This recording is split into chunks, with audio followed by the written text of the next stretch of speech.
नमस्कार. आज आपण गव्हाची खीर एकदम सोप्या पद्धतीने पारंपरिक पद्धतीने कशी करायची ते पाहणार आहोत. नागपंचमी विशेष आपण आज गव्हाची खीर करत आहोत. ही खीर अगदी झटपट तयार होते. जास्त वेळ या खीरीला बनवण्यासाठी अजिबात लागत नाही आणि लापशीच्या रव्यापासून ही खीर तयार करणार आहोत आपण. बऱ्याच ठिकाणी नागपंचमीच्या दिवशी घरामध्ये तवा ठेवला जात नाही किंवा काही तळलं जात नाही. त्यावेळेस ह्या पद्धतीने केलेली गव्हाची खीर घरोघरी केली जाते. तर तीच पारंपरिक पद्धत आपण आज पाहणार आहोत. चला तर मग वेळ न घालवता लगेच रेसिपीला सुरुवात करूया. इथे मी जाडसर गव्हाची भरड घेतलेली आहे. हा जो रवा आहे तो लापशीसाठी आपण वापरतो, तर तोच मी जाडसर रवा इथे लापशीचा रवा घेतलेला आहे गव्हाची खीर करण्यासाठी. तर ही जी गव्हाची भरड आहे त्यामध्ये मी 2 चमचे खोबरं टाकले. त्यानंतर 1 चमचा तूप टाकून हलकंसं भाजून घ्यायचे. ज्यावेळेस आपण खीर करतो त्यावेळेस भाजायची अजिबात गरज नाही पडत, पण खिरीची छान अशी खमंग टेस्ट यावी त्यासाठी मी थोडंसं ही जी भरड आहे गव्हाची ती भाजून घेते. हलकंसं भाजून घ्यायचं आहे, जास्त देखील भाजायचं नाही आहे. आणि त्यानंतर ज्या वाटीने आपण ही जी गव्हाची भरड मोजून घेतली होती ना, त्याच वाटीने आपल्याला पाणी मोजून घ्यायचं. तर 3.5 वाट्या पाणी मी यामध्ये घेतले. नॉर्मलच पाणी घेतले, गरम वगैरे घेतलेलं नाही आहे. यानंतर कुकरच्या आपल्याला मध्यम आचेवर 5 ते 6 शिट्ट्या करून घ्यायच्या. आणि यानंतर कुकर जो आहे तो पूर्ण थंड करून घ्यायचा. त्याचा पूर्ण शिट्ट्या झाल्यानंतरच आपलं कुकर खोलून बघायचं आहे. आता आपण चेक करून घ्यायचं लापशीचा रवा जो आहे तो व्यवस्थित असा शिजला आहे. जर थोडासा तुम्हाला कच्चा वाटत असेल तुम्ही आणखी एखादी शिट्टी इथे करून घेऊ शकता. पाणी जे आहे ते व्यवस्थित झालेलं आहे. कमी देखील पडलं नाही किंवा जास्तसुद्धा झालेलं नाही आहे.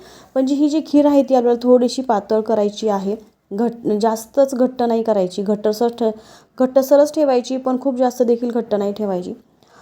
तर यामध्ये मी आता गूळ टाकून घेणार आहे. तर ज्या वाटीने मी हा जो लापशीचा रवा मोजून घेतला होता, म्हणजेच गव्हाची भरड मोजून घेतली होती, त्याच वाटीने मी गूळ मोजून घेते. तर 1 वाटी भरड होती, 1 वाटीच मी इथे गूळ घेतला, अगदी बारीक किसून घेतला. आता बऱ्याचदा काय होतं, खीर करतेवेळी आपण डायरेक्टच यामध्ये गूळ घालत असतो, पण गुळामध्ये खडा असतो, कचरा असतो. त्यामुळे मी या गुळाचं थोडंसं पाणी करून घेणार आहे आणि मग हे पाणी आपण गाळून घेणार आहोत. तर गुळाचं पाणी करण्यासाठी मी इथे फक्त अर्धा ग्लासच पाणी टाकलेलं आहे. गूळ व्यवस्थित आपल्याला विरघळून घ्यायचा आहे आणि त्यानंतर हे जे पाणी आहे ते आपल्याला गाळून या खिरीमध्ये टाकून घ्यायचं आहे. बघा, अशा पद्धतीने व्यवस्थित आपल्याला मिक्स करून घ्यायचं आहे. सुरुवातीला तुम्हाला असा रंग दिसत असेल, पण जसजशी ही जी खीर आहे ती शिजत जाते तसं तसं खूप छान असा डार्क रंग त्याला येतो. तर बघा, व्यवस्थित खीर शिजलेली आहे. त्यामध्ये मी चिमूटभर मीठ टाकलं चवीसाठी आणि यानंतर वरतून आपल्याला आणखी अर्धा ग्लास पाणी टाकायचं आहे. बघा, अशा पद्धतीने आपल्याला खीर करून घ्यायची आहे. जास्त घट्ट नाही करायची किंवा पातळ पण करायची नाही आहे.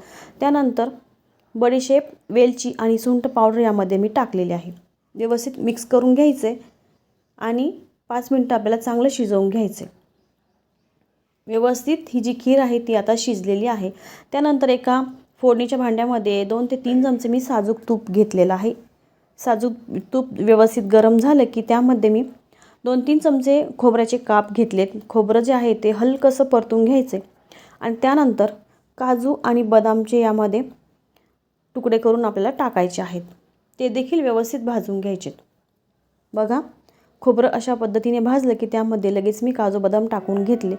खिरीमध्ये काजू बदाम टाकणं ऑप्शनल आहे, नाही टाकलं तरी देखील चालेल. यानंतर मी 1 चमचा त्यामध्ये खसखस टाकलेली आहे आणि आता हे जे काजू बदाम आहेत, खोबरं आहे, ड्रायफ्रूटची आपण ही छान अशी खमंग फोडणी तयार करून घेतली. तर ते आपण आता खिरीमध्ये टाकून व्यवस्थित मिक्स करून घ्यायचे आणि थोडेसे ड्रायफ्रूट जे आहेत ते मी डेकोरेशनसाठी ठेवलेले आहेत. ही जी खीर आहे ती तुम्ही वरतून तूप टाकून देखील खाऊ शकता किंवा कोमट दूध टाकून देखील ही खीर खूप छान लागते.